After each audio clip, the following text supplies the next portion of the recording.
নমস্কার। অতীত, বর্তমান, ভবিষ্যতের আজকের পর্বে আপনাদের সবাইকে স্বাগত জানাই। একটা নিউক্লিয়ার রিঅ্যাক্টর 500 মেগাওয়াট শক্তি আর তার পেছনে ভারতের গোপন প্রযুক্তির গল্প, যা জানলে আপনি কিন্তু অবাক হয়ে যাবেন। ভারতের শক্তির ইতিহাসে এক অভূতপূর্ব সাফল্য পেল। দেশ আজ পারমাণবিক শক্তির নতুন উচ্চতায় পৌঁছে গেছে। 500 মেগাওয়াট ক্ষমতার উন্নত পারমাণবিক রিঅ্যাক্টর চালুর মাধ্যমে ভারত শুধু বিদ্যুৎ উৎপাদনেই নয়, বরং প্রযুক্তিগত দক্ষতার দিক থেকেও বিশ্বমঞ্চে নিজের শক্ত অবস্থান প্রমাণ করে দিল। এই অর্জন ভারতের শক্তি নিরাপত্তাকে আরও অটুট ও ভবিষ্যৎমুখী করে তুলেছে। এই বিশাল সাফল্যের পেছনে রয়েছে ভারতের শীর্ষ বিজ্ঞানীদের অদম্য পরিশ্রম আর মেধার জয়। এই সকল বিজ্ঞানীদের মধ্যে যাদের নাম না করলেই নয়, তারা হলেন অনিল কাকোড়কর এবং আর চিদম্বরমের মতো বিজ্ঞানীদের। এই বিজ্ঞানীদের নেতৃত্ব ও দিক নির্দেশনা ভারতের পারমাণবিক কর্মসূচিকে এক নতুন দিগন্তে পৌঁছে দিয়েছে। আর তাদেরই গবেষণা ও উদ্ভাবন আজ ভারতের পারমাণবিক প্রযুক্তিকে করেছে আরও অত্যাধুনিক এবং আরও শক্তিশালী।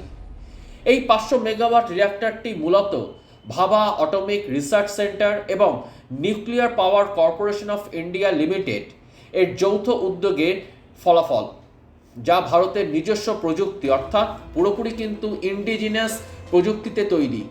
এক কথায় আত্মনির্ভর ভারতের একটি উজ্জ্বল উদাহরণ। এই রিঅ্যাক্টর বিশেষভাবে ডিজাইন করা হয়েছে নিরাপত্তা ও দক্ষতার কথা মাথায় রেখে, যা আন্তর্জাতিক মানকে পুরোপুরি চ্যালেঞ্জ করে। সবচেয়ে বড় বিষয় কি জানেন? এই সাফল্য শুধু প্রযুক্তিগত নয়, এটি ভারতের ভবিষ্যৎ জ্বালানি নীতির জন্য এক গেম চেঞ্জিং মুহূর্ত। পরিষ্কার ও টেকসই শক্তির দিকে তাকিয়ে এবং এর দিকে এগিয়ে যেতে এই প্রকল্প ভারতের জন্য এক নতুন দিগন্ত খুলে দিয়েছে। বিশ্ব যখন পরিবেশ বান্ধব শক্তির দিকে ঝুঁকছে, তখন এই ধরনের কার্যকলাপ ভারত তার এই পদক্ষেপের মাধ্যমে প্রমাণ করেছে সে শুধু অংশগ্রহণকারী নয়, বরং এই প্রযুক্তিতে ভারত নেতৃত্ব দিতেও প্রস্তুত। ভারতে সবচেয়ে উন্নত পারমাণবিক চুল্লিটি বা এই নিউক্লিয়ার রিঅ্যাক্টরটি একটি স্বয়ংসম্পূর্ণ পর্যায়ে পৌঁছে গিয়েছে, যা আমাদের এই দেশকে পারমাণবিক শক্তি কর্মসূচির জন্য একটি অনেক বড় অগ্রগতি এবং ইউরেনিয়ামের উপর নির্ভরতা কমানোর পথে দেশটিকে আরও এক ধাপ এগিয়ে নিয়ে গেল। দক্ষিণ ভারতীয় রাজ্য তামিলনাড়ুর কালাক্কামে অবস্থিত প্রোটোটাইপ ফাস্ট ব্রিডার রিঅ্যাক্টর সোমবার ক্রিটিক্যালিতে পৌঁছে গিয়েছে। এটি এমন একটি পর্যায় যেখানে একটি পারমাণবিক চেন বিক্রিয়া নিজে থেকেই চলতে পারে, অর্থাৎ এটা কিন্তু অটোমেটিক। চুল্লিটি সম্পূর্ণরূপে চালু হয়ে গেলে রাশিয়ার পর ভারতই হবে বাণিজ্যিক ফাস্ট ব্রিডার রিঅ্যাক্টর থাকা দ্বিতীয় দেশ, অর্থাৎ এছাড়া ভারত এবং রাশিয়া ছাড়া আর কোনো দেশ কিন্তু এই ক্যাটাগরির মধ্যে আসে না। ভারতের প্রধানমন্ত্রী নরেন্দ্র মোদী একে ভারতের জন্য এক গর্বের মুহূর্ত এবং দেশের পারমাণবিক কর্মসূচিকে এগিয়ে নেওয়ার ক্ষেত্রে একটি যুগান্তকারী পদক্ষেপ হিসাবে অভিহিত করেছেন। তাহলে ফাস্ট ব্রিডার চুল্লি আসলে কি, আর ভারত এবং বিশ্ব উভয়ের জন্যই এই সাম্প্রতিক অগ্রগতি কেন এত গুরুত্বপূর্ণ? ফাস্ট ব্রিডার রিঅ্যাক্টর হলো এক ধরনের উন্নত মানের পারমাণবিক চুল্লি, যা তার নিজস্ব ব্যবহারের চেয়ে অধিক পরিমাণ বিভাজনযোগ্য পদার্থ বা পারমাণবিক বিভাজন বিক্রিয়ায় জ্বালানি হিসেবে ব্যবহারযোগ্য পদার্থ উৎপাদন করে, অর্থাৎ পরিমাণের থেকে অতিরিক্ত পদার্থ উৎপাদন করতে পারে এই চুল্লিটি। ভারতের এই ফাস্ট ব্রিডার রিঅ্যাক্টরটি ডিজাইন ও তৈরি করেছে Indira Gandhi centre for atomic research. এটি দেশের পারমাণবিক শক্তি বিভাগের অধীনস্থ একটি অন্যতম প্রধান গবেষণা ও উন্নয়ন প্রতিষ্ঠান। এই রিঅ্যাক্টরটির বিদ্যুৎ উৎপাদন ক্ষমতা 500 মেগাওয়াট। ভারত এবং অন্যান্য অধিকাংশ দেশ সাধারণত যে পারমাণবিক চুল্লিগুলো ব্যবহার করে, এগুলো চাপমুক্ত ভারী পানি চুল্লি হিসাবে পরিচিত। এগুলোতে জ্বালানি হিসাবে ইউরেনিয়াম ব্যবহৃত হয় এবং বজ্র হিসাবে প্লুটোনিয়াম উৎপন্ন হয়। তবে একটি ফাস্ট ব্রিডার রিঅ্যাক্টর সেই নির্গত প্লুটোনিয়ামকে জ্বালানি হিসাবে ব্যবহার করে এবং স্বয়ংক্রিয় এবং স্বয়ংসম্পূর্ণ পারমাণবিক বিক্রিয়ায় শুরু করতে পারে। ফাস্ট ব্রিডার রিঅ্যাক্টরগুলো জ্বালানি হিসাবে ইউরেনিয়াম ব্যবহার করে, তবে যেহেতু এরা প্লুটোনিয়ামও ব্যবহার করতে সক্ষম, তাই এদের ইউরেনিয়ামের প্রয়োজন হয় তুলনামূলকভাবে অনেকটা কম। সুতরাং কার্যত বিদ্যুৎ উৎপাদনের জন্য কালাপাক্কামের এই রিঅ্যাক্টরটির ইউরেনিয়াম প্রয়োজন হবে হেভি ওয়াটার রিঅ্যাক্টরের তুলনায় অনেক পরিমাণে কম। ঠিক এই কারণেই এটিকে ভারতের পারমাণবিক কর্মসূচির দ্বিতীয় পর্যায় হিসাবে অভিহিত করা হয়। অর্থাৎ এই ধরনের রিঅ্যাক্টর জ্বালানি খরচ কমাবে এবং উৎপাদন আস্তে আস্তে বাড়াবে। আর ঠিক এই কারণেই এটিকে ভারতের পারমাণবিক কর্মসূচির দ্বিতীয় পর্যায় হিসাবে অভিহিত করা হয়েছে। সোমবার ভারত সরকার জানিয়েছে যে এই রিঅ্যাক্টরটি এমনভাবে নকশা করা হয়েছে যাতে ভারত তার সীমিত ইউরেনিয়াম ভাণ্ডার থেকে অধিকতর শক্তি আহরণ করতে পারে এবং একই সাথে থোরিয়াম ভিত্তিক রিঅ্যাক্টরগুলোর ব্যাপক ব্যবহারের পথ সুগম করতে পারে। যেমনটি একটু আগে আমি বললাম, অল্প খরচে বেশি উৎপাদন। 2024 সালের মার্চ মাসে পিএমও দপ্তর থেকে প্রকাশিত একটি প্রতিবেদনে বলা হয়েছে যে ভারতের পিএফবিআর প্রাথমিকভাবে ইউরেনিয়াম প্লুটোনিয়াম মিশ্র অক্সাইড জ্বালানি ব্যবহার করবে এবং জ্বালানি কেন্দ্রের চারপাশে আবৃত ইউরেনিয়াম 238-এর ব্ল্যাঙ্কেট বা স্তরটি পারমাণবিক রূপান্তরের মধ্য দিয়ে গিয়ে আরও জ্বালানি উৎপাদন করবে। আর এই কারণেই এটি ব্রিডার নামে পরিচিতি লাভ করে। ইউরেনিয়াম 238 বলতে ইউরেনিয়ামের সেই প্রাকৃতিকভাবে প্রাপ্ত রূপটিকে বোঝায় যা প্রকৃতিতে সর্বাধিক পরিমাণে বিদ্যমান। এটি নিজে থেকে খুব সামান্যই তেজস্ক্রিয়, কিন্তু নিউট্রন শোষণ করার মাধ্যমে এটি প্লুটোনিয়ামে রূপান্তরিত হতে পারে।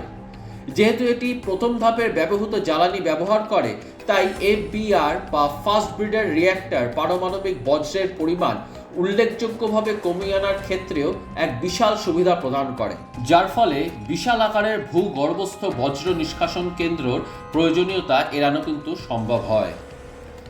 একটি নিউক্লিয়ার রিঅ্যাক্টর বানানো বা পারমাণবিক চুল্লি বানানো এবং সেটাকে রক্ষণাবেক্ষণ, এটি খুব গুরুত্বপূর্ণ কাজ এবং খুব দায়িত্বশীল ব্যাপার। সেক্ষেত্রে আমাদের বুঝতে হবে যে একটি ফাস্ট ব্রিডার রিঅ্যাক্টর কিভাবে কাজ করে।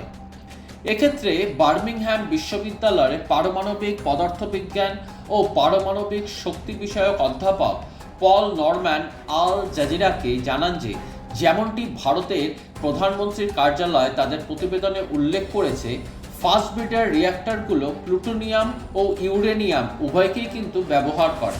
এছাড়া ইউরেনিয়ামও পরবর্তীকালে প্লুটোনিয়ামে রূপান্তরিত হয়। এই ধরনের ব্যবস্থার একটি বাড়তি সুবিধা হলো এটি পারমাণবিক জ্বালানির মজুদকে বিপুল পরিমাণে বাড়িয়ে তুলতে পারে, কারণ তাত্ত্বিকভাবে এটি ইউরেনিয়ামের কেবল একটি ক্ষুদ্র অংশের পরিবর্তে সমগ্র ইউরেনিয়ামকেই কাজে লাগাতে সক্ষম। পদার্থবিজ্ঞানী পল নরম্যান আল জাজিরাকে নিজের দেওয়া একটি সাক্ষাৎকারে এই ব্যাপারটাকে পুরোপুরি ব্যাখ্যা করে। এই বিষয়ে বলে রাখা ভালো যে বৈশ্বিক প্রেক্ষাপটে ইউরেনিয়ামই কিন্তু একমাত্র জ্বালানি পদার্থ নয়। ইউরেনিয়ামের মজুদের তুলনায় আর একটি জ্বালানি পদার্থ আছে যেটি কিনা ইউরেনিয়ামের থেকে 4 গুণ বেশি এবং জ্বালানি হিসাবে আরও উন্নত মানের, আর সেই পদার্থের নাম হচ্ছে গিয়ে থোরিয়াম। আর এইখানেই রয়েছে একটা আরও বড় চমক। আজকের দিনে ভারতের ক্ষেত্রে এই সমীকরণটি আরও বেশি তাৎপর্যপূর্ণ যে বিশ্বের মোট ইউরেনিয়ামের মাত্র 1-2% রয়েছে ভারতবর্ষে, কিন্তু সবথেকে যে উন্নত মানের জ্বালানি যার নাম হচ্ছে থোরিয়াম, সেই থোরিয়ামের বিশ্বের মোট থোরিয়ামের 25%-এরও বেশি মজুদ রয়েছে আমাদের এই ভারতবর্ষে। অর্থাৎ ভারতবর্ষের যে পরিমাণ থোরিয়াম রয়েছে আর বিশ্বে যে পরিমাণ থোরিয়াম রয়েছে তার তুলনায় ভারতের ক্ষমতা অনেক অনেক গুণ বেশি। বিশ্বের বাকি অংশের কাছে এটি একটি গুরুত্বপূর্ণ ব্যাপার, কিন্তু যুক্তরাষ্ট্র, ফ্রান্স এবং জাপান, চীন, রাশিয়া সহ অন্যান্য দেশগুলো ফাস্ট ব্রিডার রিঅ্যাক্টর প্রযুক্তির উপর কাজ করছে। তবে এখন পর্যন্ত কেবল রাশিয়ার কাছেই একটি বাণিজ্যিক ফাস্ট ব্রিডার রিঅ্যাক্টর রয়েছে।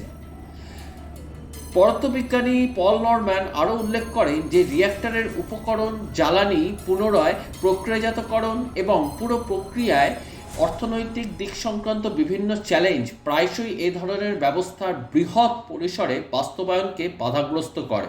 অর্থাৎ এই ধরনের নিউক্লিয়ার রিঅ্যাক্টরকে চালানোর জন্য প্রচুর পরিমাণের অর্থের প্রয়োজন হয়। ভারত যদি তাদের প্রোটোটাইপ রিঅ্যাক্টরের সাফল্যকে একটি বাণিজ্যিক পারমাণবিক শক্তি উৎপাদন মডেলে রূপান্তর করতে সক্ষম হয়, তবে তা অন্যান্য দেশকেও একই পথ অনুসরণে অনুপ্রাণিত করতে পারে। উপসংহারে এটা বলাই যায় যে ভারতের এই 500 মেগাওয়াটের পারমাণবিক চুল্লি বা এই পারমাণবিক সাফল্য শুধু একটি কিন্তু প্রকল্পই নয়, এটি এক শক্তিশালী বার্তা। ভবিষ্যতের শক্তি এখন ভারতের হাতে। ভিডিওটি ভালো লাগলে লাইক, শেয়ার এবং সাবস্ক্রাইব অবশ্যই করবে। ধন্যবাদ।